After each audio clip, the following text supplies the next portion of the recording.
ఓం శాంతి.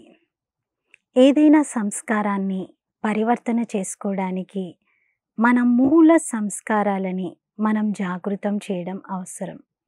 యోగా మన నిత్య జీవితంలో ఒక భాగం అయిపోయి మనం చేసేటువంటి అన్ని కర్మలపైన ప్రభావాన్ని చూపిస్తూ మన స్వభావాన్ని, సంస్కారాన్ని ఈజీగా మోల్డ్ చేసుకునేందుకు తోడ్పడుతుంది.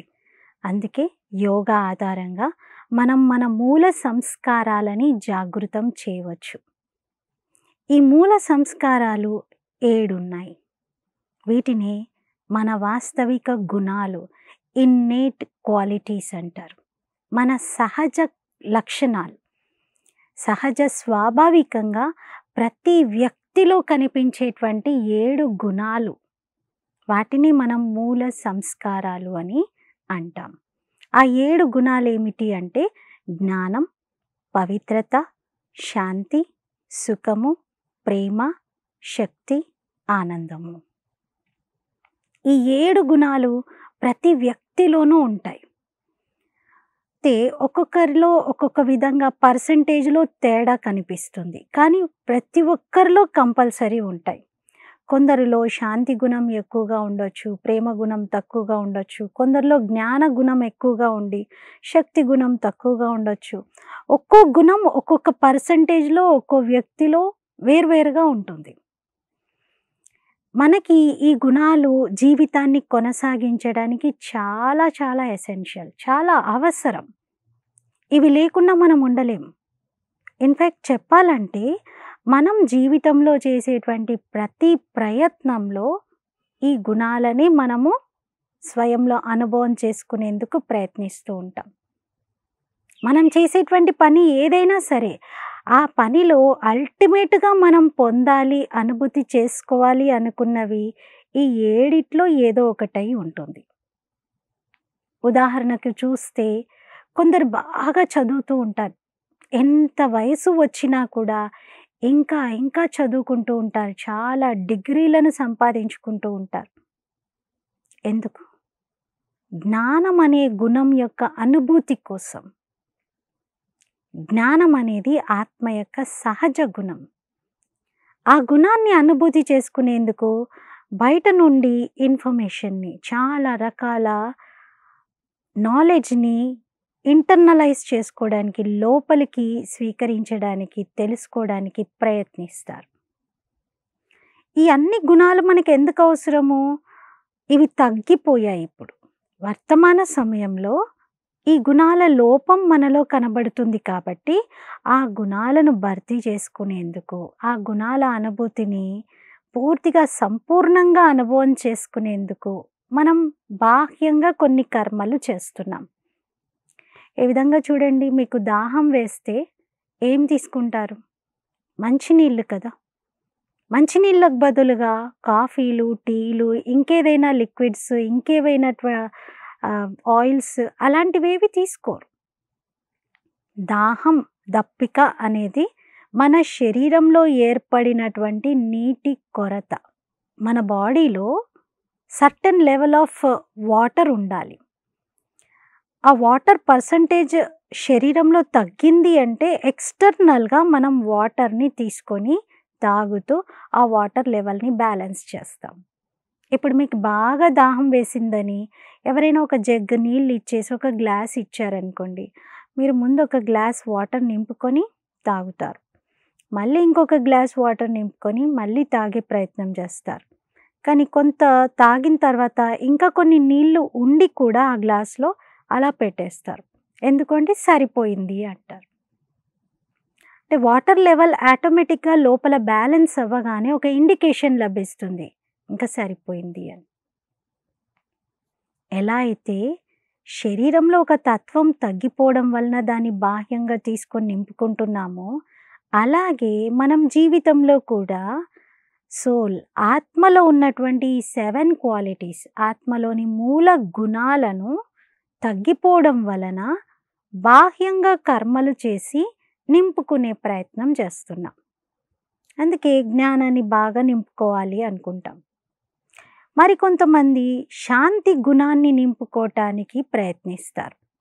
శాంతి కావాలి, శాంతి కావాలి అంటారు. ఎన్ని ఉన్నా నాకు మనశ్శాంతి కావాలి.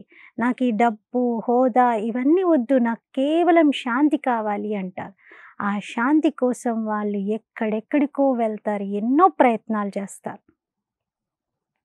కొండలెక్కుతారు. చాలా దూరం వెళ్తారు. అంటే ఎక్కడ ఎవరు మనుషులు లేనటువంటి నిర్మానుష్య ప్రదేశంలోకైనా వెళ్ళాలి. అక్కడైనా నాకు శాంతి లభిస్తుందేమో అని చాలా ప్రయత్నిస్తారు. కానీ మళ్ళీ ఆ శాంతి యొక్క అనుభూతి అలాగే ఒక దాహంలాగే మిగిలిపోతుంటుంది. చాలా ప్రయత్నాలు చేసినప్పటికీ. ఇంకొంతమంది నాకు జీవితంలో సుఖం కావాలి. నేను చాలా సుఖంగా ఉండాలనుకుంటున్నాను అని చెప్పి సుఖం కోసం సాధనాల వెనక పడతారు. సాధనాలను సమకూర్చుకుంటే ఆటోమేటిక్‌గా సుఖం వచ్చేస్తుంది అనేటువంటి భావన వారిలో ఏర్పడుతుంది. అందుకే ఎన్ని ప్రయత్నాలైనా చేసి కష్టపడి ఒక కారు కొనుక్కోవాలని, పెద్ద ఇల్లు కట్టుకోవాలని, ఏదో పెద్ద ప్లేస్ కొనాలని ఇవన్నీ చేస్తే ఆటోమేటిక్‌గా వీటితోనే సుఖం కూడా వస్తుంది అనే భావనతో అవి చేస్తారు. కానీ నిజానికి అవన్నీ చేసిన తర్వాత కూడా సుఖం ఇంకా అనుభవమే అవ్వట్లేదు అని అది అలాగే మిగిలిపోతుంది. ఒక వాక్యూమ్ లాగా. చేసిందెందుకు ఆ ప్రయత్నం అంతా? అంత కష్టపడిందెందుకు? సుఖం అనుభవం కోసమే. కానీ ఆ సుఖం అనుభూతే జరగలేదు అనే ఫీలింగ్ మిగిలిపోతుంది. ఇంకా కొంతమంది ప్యూరిటీ కావాలని తపిస్తారు. జీవితంలో పవిత్రత ధారణను నిలుపుకోవాలి. నేను ఏదేమైనా సరే పవిత్రంగా ఉండాలి అని అన్నీ వదులుకొనైనా సరే కుటుంబాన్ని కూడా త్యాగం చేసి చాలా దూరం వెళ్ళి కఠోరమైనటువంటి నియమాలను ఆచరిస్తూ తపస్సులు చేస్తూ పవిత్రతను పెంచుకునే ప్రయత్నం చేస్తారు. స్థూలంగా అన్నిటికీ దూరం అవుతూ ఉంటారు. దీని వలన పవిత్రంగా అవ్వగలుగుతామేమో అని. భౌతికంగా పవిత్రతనైతే పాటించగలుగుతారు కానీ మనసులో ఏవైతే ఆలోచనల రూపంలో ఇంప్యూరిటీ చేరుతుందో దాన్నెలా రక్షించగలుగుతారు? ఆ అనుభవము అలాగే మిగిలిపోతుంది. ఇంకా సంపూర్ణ పవిత్రత రాలేదనే ఫీలింగే ఉంటుంది. ఇంకొంతమంది సంబంధాలను బాగా పెంచుకునే ప్రయత్నం చేస్తారు. ఎన్ని బంధాలు పెరిగితే అంత మంచిది అనుకుంటారు. ఎందుకంటే బంధాలు ఎక్కువ అవుతే ప్రేమలు పెరుగుతాయి. ప్రేమ లభిస్తుంది. ప్రేమాప్యాయతలతో నా జీవితం హ్యాపీగా కొనసాగుతుంది అని భావిస్తారు. ఇప్పుడు చూస్తే బంధాలైతే పెరుగుతున్నాయి. కానీ బంధాలలో ఇంకా బంధనాలు పెరుగుతున్నాయి కానీ ప్రేమలు పుట్టట్లేదు. ప్రేమ అనేది ఒక ప్రశ్నగానే మిగిలిపోతుంది. స్వార్థం పెరిగిపోతుంది. ఏ ఆశతో అయితే బంధాలను పెంచుకున్నారో ఆ ఆశ నిరాశగానే మారుతుంది. ఆ ప్రేమ అనుభవమే కలగట్లేదు. వాస్తవంగా సంబంధాలలో ప్రేమ అనేది ఒక అయస్కాంతంలాగా లేదా ప్రేమ అనేది ఒక రెండిటిని అటాచ్ చేసే పేస్ట్ లాగా పనిచేస్తుంది. సంబంధాలలో చూస్తే ఒక గోడను మనం నిర్మించాలంటే అన్ని ఇటుకలని పేర్చి లైన్‌గా పెడితే సరిపోదు. ఆ ఇటుకల మధ్య ఏదైనా 2 ఇటుకలని అంటించేటువంటి పేస్ట్ పెట్టాలి. అది సిమెంటే కావచ్చు, ఇంకేదైనా కెమికలే కావచ్చు. కానీ అది లేకుండా ఆ గోడ అనేది నిర్మాణం జరగదు. అలాగే సంబంధాలు కుటుంబంలో అందరూ కలిసి ఉండడమే సరిపోదు. అందరూ కలిసి ఉంటున్నారంటే ఇటుకలను పేర్చినట్టు ఒక గోడ రూపంలో. కానీ మధ్యలో అంటించలేదనుకోండి, ఒక ఇటుకను ఇంకొక ఇటుకను ఊరికే పేర్చారు. ఇటుకలను అంటించకపోతే ఆ గోడ ఊరికే పడిపోతుంది.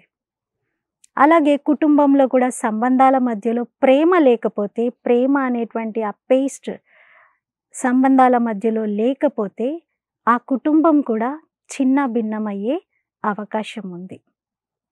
అందుకే బంధాలలో ప్రేమ కోసమే అందరూ తపిస్తూ ఉంటారు. నన్ను పలకరించాలి, నన్ను అడగాలి, నన్ను కూడా గౌరవించాలి, నేనున్నాను, నాకు చెప్పాలి అని ఇలా ఆశిస్తారు. ప్రేమ కోసమే ఇవన్నీ చేస్తారు. కానీ ఆ ప్రేమే ఒక ప్రశ్నార్థకంగా మిగిలిపోతుంది. మరికొంతమంది జీవితంలో పవర్, పవర్ కావాలి అని తపిస్తారు. పవర్ కావాలి అంటే ఏం చేస్తారు? ఏదైనా పొజిషన్ ఉండాలి అనుకుంటారు. నాకు కుర్చీ ఉంటే నేనప్పుడు పవర్‌లో ఉన్నట్టు అని భావిస్తారు. అందుకే చూస్తే కొంతమంది జీవితంలో అన్నీ ఉన్నా కూడా చాలా డబ్బు ఉంది, చాలా మంచి ఆహ్, అన్ని రకాలుగా సంపన్నత ఉన్నా కూడా మళ్ళీ చాలా కృషి చేసి ఒక పొజిషన్‌లో ఒక సీట్ తీసుకోవాలి అని రాజకీయాల్లోకి వచ్చి ఎన్ని రకాల అవమానాలైనా ఎదుర్కొని, ఎన్ని రకాల త్యాగాలైనా చేసి, ప్రజల కోసం ఏదైనా అందించి, మంచి పేరు తెచ్చుకోవాలి అని ప్రయత్నిస్తూ ఉంటారు. ఎందుకంటే నేను పవర్‌లో ఉన్నట్టు అని భావిస్తారు. ఒక హోదాలో ఉంటే పవర్‌లో ఉన్నాను అనే ఫీలింగ్ వారికి కలుగుతూ ఉంటుంది.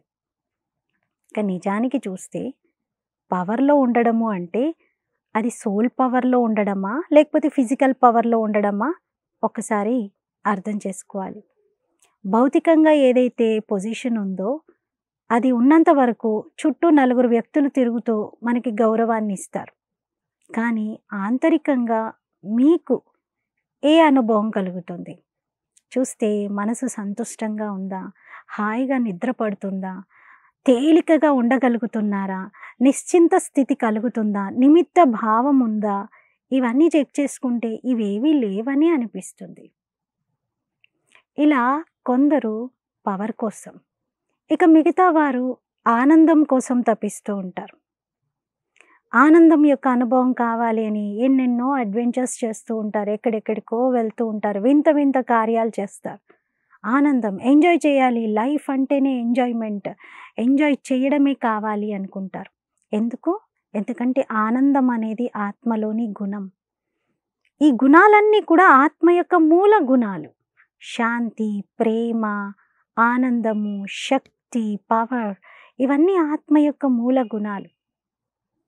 ఆత్మ ఈ మూల గుణాలనే కావాలి అని తపిస్తుంది.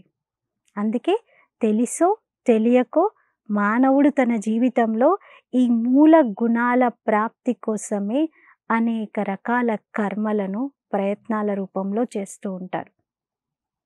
ఒక వ్యక్తిని మీరు అడగండి, ఎందుకింత కష్టపడుతున్నారు? అంటే నేను మంచిగా ఉండాలి అంటారు. మంచిగా ఉండి ఏం చేస్తావు అంటే, నేను పెద్ద ఇల్లు కట్టుకుంటాను, పెద్ద కారు కొనుక్కుంటాను అంటారు. అవి కొనుక్కున్న తర్వాత ఏం జరుగుతుంది అంటే, నేనప్పుడు హాయిగా సుఖంగా ఉంటాను అంటారు. అంటే సుఖం కావాలి. సుఖం కోసం ఇవన్నీ చేస్తూ ఉన్నారు. ఇలా ప్రతి వ్యక్తి తన అంతర్మనస్సును ప్రశ్నించుకుంటే తను చేసే ప్రయత్నం వెనక ఈ 7 గుణాలలో ఏదో ఒక గుణమే కనిపిస్తుంది. ఇవి మనకి చాలా అవసరం. వీటి శాతాన్ని మనం పెంచుకోవాలి. అందుకే మనము యోగాలో స్వయాన్ని ఒక శాంత స్వరూపంగా, ప్రేమ స్వరూపంగా, శక్తి స్వరూపంగా, జ్ఞాన స్వరూపంగా, సుఖ స్వరూపంగా భావిస్తాం. అంటే ఆల్రెడీ ఈ గుణాలన్నీ నాలో ఉన్నాయి అని మనస్ఫూర్తిగా స్వీకరిస్తాం.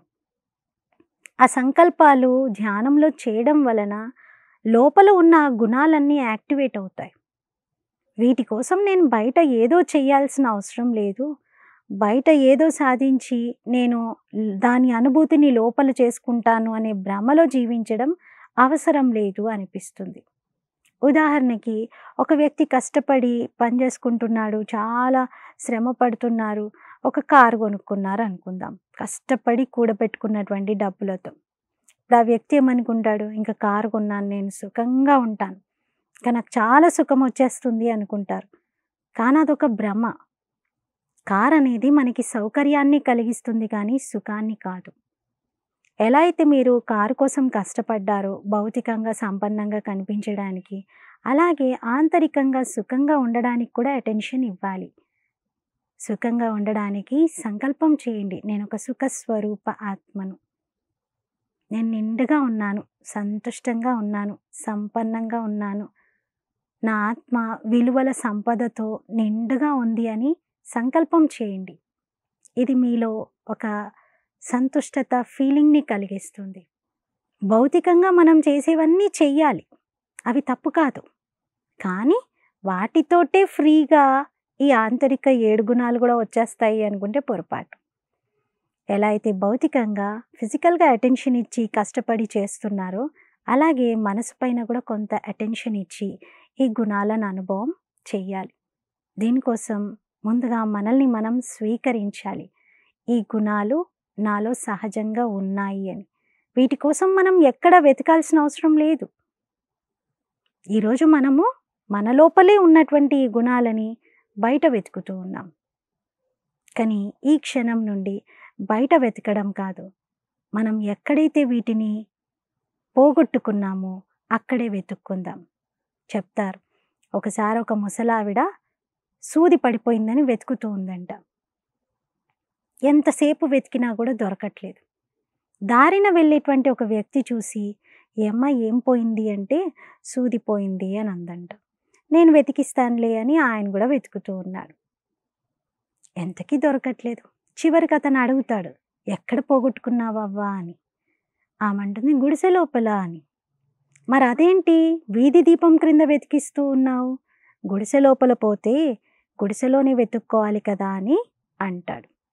అప్పుడు ఆమె చాలా మంచిగా సమాధానం ఇస్తుంది. ఏమని అంటే, "నాయనా, గుడిసెలో చీకటిగా ఉంది. ఎక్కడైనా వెలుగులో వెతుక్కోవాలి కానీ చీకట్లో వెతుక్కుంటే దొరుకుతుందా" అంటుంది. ఇది కూడా నిజమే మరి. చీకట్లో దొరకదు. కానీ ఎక్కడైతే పోగొట్టుకున్నారో అక్కడికే వెలుగును తీసుకొని వెళ్ళి వెతుక్కోవాలి. చీకటి ఉంది అని వదిలిపెట్టి రాంగ్ ప్లేస్లో వెతికితే మన ప్రయత్నం, శ్రమ అన్నీ వృధాయే. మనం కూడా మన జీవితంలో అంతర్గతంగా అజ్ఞానం అనే చీకటి ఉంది. అందుకే లోపల వెతుక్కోవడం మానేసి మనం కూడా మన జీవితంలో అంతర్గతంగా అజ్ఞానం అనే చీకటి ఉండడం వలన బయట వెతుకుతూ ఉన్నాం. బయట చాలా వెలుగుంది అని చెప్పి, కానీ పోగొట్టుకున్నది ఎక్కడ? లోపల. అందుకే అందరూ నాకు మనశ్శాంతి కావాలి అంటారు. మనసులో శాంతి కావాలి, ఆలోచనల్లో శాంతి కావాలి అని అర్థం. ఏవైనా భౌతికంగా మనం చేసేవన్నీ చేస్తూనే ఆంతరికంగా మన మనస్సును సుఖంగా, శాంతిగా, ప్రేమగా, పవిత్రంగా, జ్ఞాన స్వరూపంగా చేసుకునేందుకు అటెన్షన్ ఇవ్వాలి. దీనికోసమే మనస్ఫూర్తిగా సంకల్పాలు చేయండి. నేను జ్ఞాన స్వరూపాన్ని, నేను ప్రేమ స్వరూపాన్ని, నేను శక్తి స్వరూపాన్ని. ఈ 3 సంకల్పాలను పదే పదే రిపీట్ చేయండి. నేను జ్ఞాన స్వరూపాన్ని, ప్రేమ స్వరూపాన్ని, శక్తి స్వరూపాన్ని అని. ఈ అనుభవం తప్పకుండా మీకు కలుగుతుంది. ఇంటర్నల్గా మీలో ఒక పవర్ వచ్చినటువంటి ఫీలింగ్ కలుగుతుంది. మీ లోపల ఉన్నటువంటి అజ్ఞాన అంధకారం తొలగిపోతుంది. మరి ఈ అనుభవాలని చేసుకుంటూ ఉండండి. మరో ఎపిసోడ్లో మనము ఒక్కొక్క గుణం మన శరీరంలోని ఒక్కొక్క ఇంద్రియం పైన, భాగం పైన ఎలా ప్రభావాన్ని చూపిస్తుందో తెలుసుకుందాం. అంతవరకు సెలవు. ఓం శాంతి. మీ ఏలూరు మరియు జంగారెడ్డిగూడెం చందన బ్రదర్స్ షాపింగ్ మాల్లో జూలై 26వ తేదీ నుండి ప్రారంభం. శుభశ్రావణం షాపింగ్ సంబరాలు. ప్రత్యేక కౌంటర్లలో 1 కొనండి, 2వ దానిపై 90% డిస్కౌంట్ పొందండి. మా జ్యువెలరీ విభాగంలో వరలక్ష్మి వ్రతం శుభాకాంక్షలతో లక్ష్మీ రూపులపై తరకు కేవలం 3% మాత్రమే. రెగ్యులర్ సిల్వర్ ఆర్టికల్స్ పై తరకు మజూరీ లేదు. 500 రూపాయలకే 2 బెడ్షీట్స్, 500 రూపాయలకే 3 బ్లాంకెట్స్ లేదా డోర్ కర్టెన్స్, 500 రూపాయలకే 3 Jaipur cotton bedsheets. Special counter లో ట్రాలీ బ్యాగ్స్ పై up to 40% off, fancy watches పై up to 50% off, gents shoes, chappals, ladies fancy chappals పై flat 30%, 50% off. 1 gram Bentex accessories, gifts పై up to 61% off. Varalakshmi Vratham శుభాకాంక్షలతో ఆ మహాలక్ష్మి అనుగ్రహం సదా మీపై ఉండాలని కోరుకుంటూ Chandana brothers shopping mall, Eluru మరియు జంగారెడ్డిగూడెం.